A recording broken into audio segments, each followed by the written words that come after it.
my own land for 2 years. I couldn't go on the land. I couldn't step a foot on my own land that I have a title to, that I bought, a land that I bought that people were operating on, and I couldn't go there anymore after having bought a land for $83,000, do paperwork, renovated it. When it was all said and done, I was in about $112,000 cash, and I didn't make a dime from it.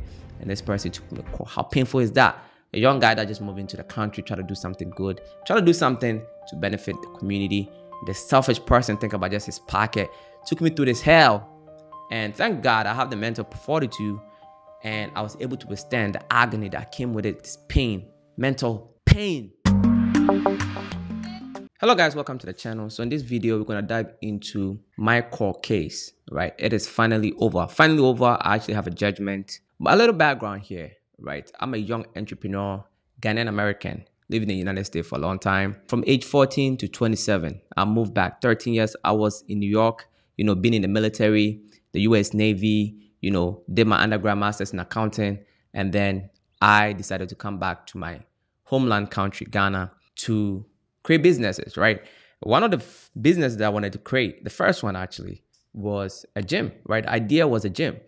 And to build a gym, I decided to build on my own, because Ghana, when you rent a place, it could be really expensive, or when your business is thriving, the landlord can screw you and tell you to, they're not going to lease it anymore because they think, you did all the market research for them and they are ready to what? Take your business from you. So I identified a car wash that I purchased, right? Now, before I purchased this car wash, the people that I purchased the car wash from have been living on this property for more than 20 years, right? Now, the laws of Ghana, according to the adverse possession rule, it's not just Ghana, it's in a lot of countries. Even if a land does not belong to someone, and they live on the land for more than 12 years in most countries, and you, the landlord or the owner of the land, don't have any proof of, documentation of ownership and giving the right to that person to stay on it, whether the person is a caretaker, a sister, whatever it might be, but you need some sort of proof to show that you put that person on there. These people living on the land had a title, right? They had an operating business. Previously, they had a restaurant. And then at the time of my purchase, there was a car wash on there. So it was a long history. My neighbor to the property bought their land from these people, and they had a title, right? The title is the highest form of documentation that one can have on land in Ghana. Anything that can contradict or override that or supersede the title is if somebody has a judgment against this title. Other than that, it is final, and that's what it is. Upon purchasing the property, wow, I knew that these people were living on there, have a building on there, have an operating business, of course. But the amount of money involved, and I'm going to let you guys know the figures, because I want you guys to understand the situation that I found myself in. I bought the property for $83,000, right, including the machinery and the buildings and all the stuff on there. There was a borehole on there. There was a wall on three sides of it. There was an existing building which I demolished, and there was a small existing building which I was going to use for the office, for the car wash for the meantime. Now, the plan for the land itself was to build a mini mall that you guys could see on the screen. And within this mini mall, the idea was really inspired from the gym that I wanted to create, because the gym is taking about 40 to 45, 50% of the space. And then I decided to put a rooftop on there because the neighborhood needs it, right? As a matter of fact, while I've been in court for the past 2 years, and the case is finally over. While I was in court, somebody did execute my case study, right? Opened a beautiful restaurant in the neighborhood, and it's doing really well. So I know I was right, and it's not too late. Because of this reason, I do not have time, right? This guy has wasted almost 3 years of my life trying to, do this thing. But a lot of blessings came out of this, right? We're going to get into all of that. The judgment has been given, which we're going to dive into in detail, right? We're going to dive into the judgment in detail because it's a case study for you guys to know how the court case works in Ghana and everything that has transpired. I want to be really transparent. Now, when you get a judgment, right, you might be happy with the entire judgment, or you might not be happy with portions of the judgment. The bottom line is I got the judgment and the land is back in my hands. So that's a good thing. But there are portions of the judgment that we want to look closely. Now, if you get a judgment, the other party has 30 days to appeal it, or yourself have 30 days to appeal it. So I've been on the land, took some pictures as you guys can see on the screen, but I've decided to stay off the land for the next 30 days. It's been like 2 days, 3 days already. So I got about 27 more days to go. I might be the one to appeal it, portions of the judgment. Do I have my land back? There are certain things that you are not happy with. Maybe you want to deal with the other party more severely and the court didn't allow that, or whatever the case might be, and you might want to appeal that part. But the bottom line is, I do have the land back. I could go on the land today if I want it. But once you get a land, you get a judgment. First of all, I don't even have a copy of the judgment. So you have to file to get a copy of the judgment. Then you have to do something known as entry of judgment, to put in the records, submit it, make it official. And from there, you have that document to show people what transpired, right? In case somebody want to come and cause issues again, at least you have that to show, hey, I've been in and out of court and this is a situation. Before I dive into the case, which I am actually going to dive into detailed breakdown, it's going to be a couple of episodes, maybe 5 episodes for the whole thing, for me to give you the information that you need, right?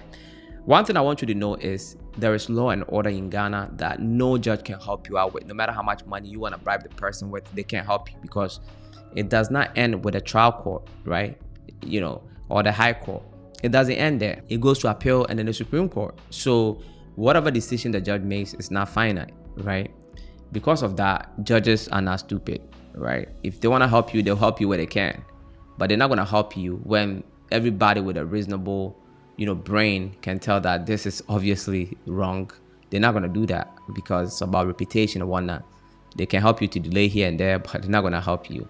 So thinking that Ghana is so corrupt that nothing works, that's not the case. They can help you where they can, right? That's how corruption works. But they can't help you, right? So to let you guys know, the land documents that this guy took to court, which is a judgment that he claims covers some 183 acres, including my land.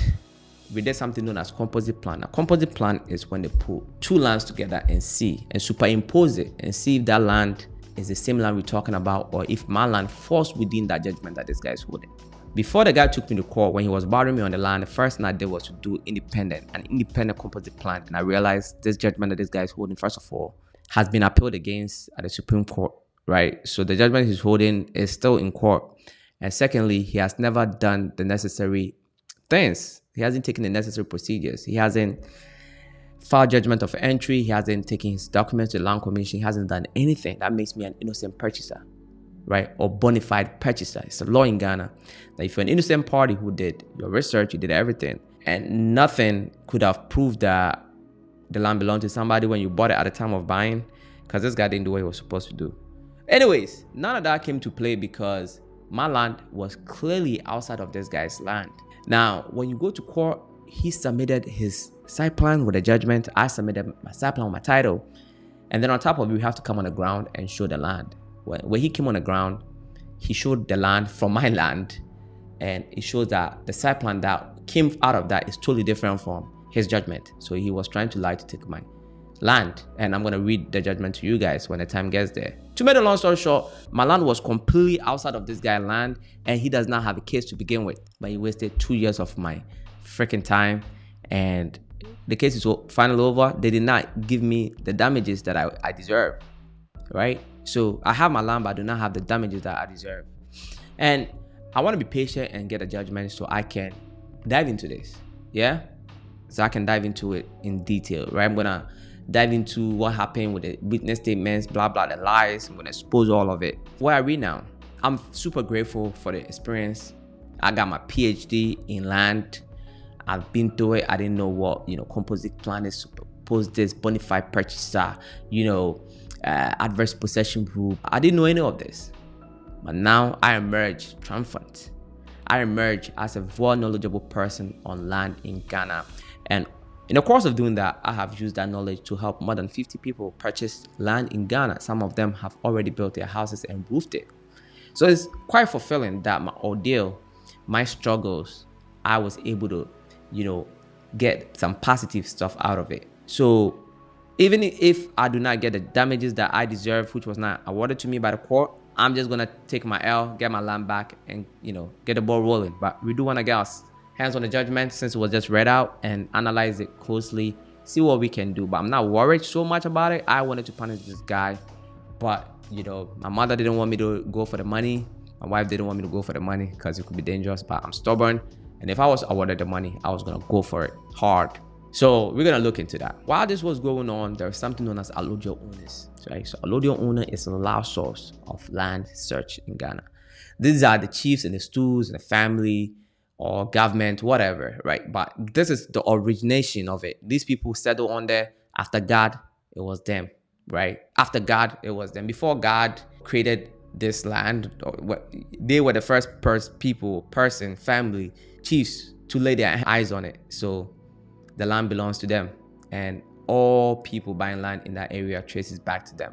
I was able to meet them to understand the history of the land because of my court situation, and it's from this experience where I have my land from Acadian City. It's from this experience where I have acquired a lot of land, which I have in turn sold to many people outside of Ghana who have no idea in land, and they have been able to secure the property without headaches. So this is a fair demonstration that I have been in and out of court for 2 years, and I was triumphant and I got my land back. And I have to wait for 30 days because I want to do all the proper documentation. I want to get my hands on the judgment. I want to file my entry of judgment. I want to see if this guy is going to appeal it, which I don't think he will, because there's nothing to appeal against. He has nothing. But when someone wants to really waste your time, you never know. So, I'm here waiting. I'm ready to see it through, right? But it is finally over.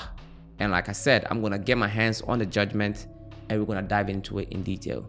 Now, what's next? What's next is I cleaned the land already a bit. I'm going to go there and do detail cleaning. We're going to clean the land up and we're going to get a car wash operating right away. And then I do have to mobilize some funds and put up this mini mall. I have been saying this for the past maybe a year and a half or a year since I came on YouTube, that I'm going to raise money and sell 40% of this project, right? Not just the building, but the entire project, which is that. It's a rooftop, lounge, power, whatever you want to call it. It's a gym, which is the main business actually. Then there is a restaurant downstairs, then, a couple of shops. I'm going to sell 40% of it to raise that money to do it. And when the time comes, I'm going to let you guys know. I do want to move fast. That's the reason why I want to sell a portion of it, just to get the money fast. So I can move fast within a year and a half to have the whole thing functional. If I try to do it alone, it might take time, 5 years, 6 years. Somebody might beat me to the idea and I get screwed. And I'm not a greedy person. I do like working with a team. I don't mind sharing. I have other projects going on too that is draining money from me. So try to do all this by myself is just too much. Acadian City is my biggest project. I have a company called Acadian, which is into designing, building, and all that. And recently, I have a business partner on there as well. It's an architect. We have a 30-acre project that we're about to work on, building houses from 2-bedroom detached, 2-bedroom semi-detached, 3-bedroom detached, and 4-bedroom detached. Reasonable prices. Try to do it as a way of service to you guys in the diaspora, right? Looking for land, designing, all that could be a bit stressful. And the houses on the market tend to be really expensive. So we want to be reasonable and sell you something that will cost about the same amount. If you were to buy and design and build, you might even spend more than that. So let me not digress here and let us get back to the subject. This is the plan. Now that I have the car wash back, I'm going to wait these couple of days to do all the paperwork, get my hands on all of this stuff, and I'm going to dive into the details. And it's for your experience, it's for your education, it's for you guys to know exactly what was done. And it doesn't matter the amount of due diligence that you do or what kind of documentation somebody has. It does not guarantee that you will not be bothered as I was bothered on my land. It's not guaranteed. As a matter of fact, I have a friend and he did extensive research on his land in Koforidua, and he's in court right now because somebody wanted to bother him. Very similar to my land, but the difference between me and him is nobody was living on the land. So upon analyzing all of these ordeals and issues in Ghana, I have come to realize that the only time nobody's after you is by working on the land. That is the only way to know that you're not going to have issues on any land. The documentation does not matter. People have balls to bother you because they think you just don't have the time to sit through the court process, right? I'm quite fortunate. It took 2 years. If you're in America, you're in UK, you might think like, oh, there's 2 years is really long, but it's not. Because in Ghana, people are in court 5, 6, 7, 8, 10, 15, 20 years before their case is over, right? When you want to bribe someone, they cannot help you win something that's not yours. Not really. You got to be really powerful to accomplish that. They're not going to do it, but they can help you delay the process, and they will allow you, right? They will allow you to delay the process to frustrate the other person. So people who are unscrupulous, people who know the land doesn't belong to them, like my situation, will still frustrate you and take you to court, put an injunction on the land so you cannot work on it. Like what happened to me? My own land for 2 years, I couldn't go on the land. I couldn't step a foot on my own land that I have a title to, that I bought, a land that I bought that people were operating on, and I couldn't go there anymore, right? After having bought the land for $83,000, do paperwork, renovated it. When it was all said and done, I was in about $112,000 cash, and I didn't make a dime from it. And this person took me to court. How painful is that? A young guy that just moved into the country, try to do something good, try to do something to benefit the community. The selfish person think about just his pocket. Took me through this hell, and thank God I have the mental fortitude, and I was able to withstand the agony that came with it, this pain, mental pain that came with it. And 2 years later, here I am. And I've gained significant knowledge, right, from this experience. We're going to dive into it in the upcoming episodes on this land situation. Now, if you have cases in Ghana, you have an issue in Ghana on land, and you need someone to talk to, I always have my link in the description below for consultation. Don't be soft. Don't be weak. Don't let them walk over you, right? Deal with the right people. I dealt with the right people. I paid a lot of money. I'm not going to say it on here, right? To understand the game. So us Africans, we hate to pay for professionals, right? That have knowledge. But you have to pay for it, especially in Ghana. When we are in America and you're buying a house, you're buying land, you're doing something, it's always a lawyer involved. It's always somebody involved who knows what they are doing. You just don't go ahead and purchase it. But when you come to Africa, I don't know what it is. Our mindset is different. But nonetheless, doing all of that does not insulate you, right?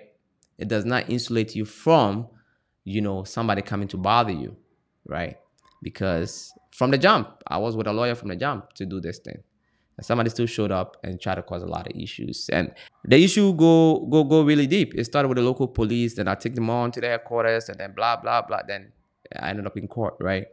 So stay tuned. I want to get my hands on the documents, and then we're going to open up. I had 2 witnesses, myself and the lady I bought the land from. He had 2 witnesses, himself and his uncle. There was a lot of lies detected there, and we're going to get into it, yeah? So here we are. On to the next episode, my friends. Be legendary. Peace.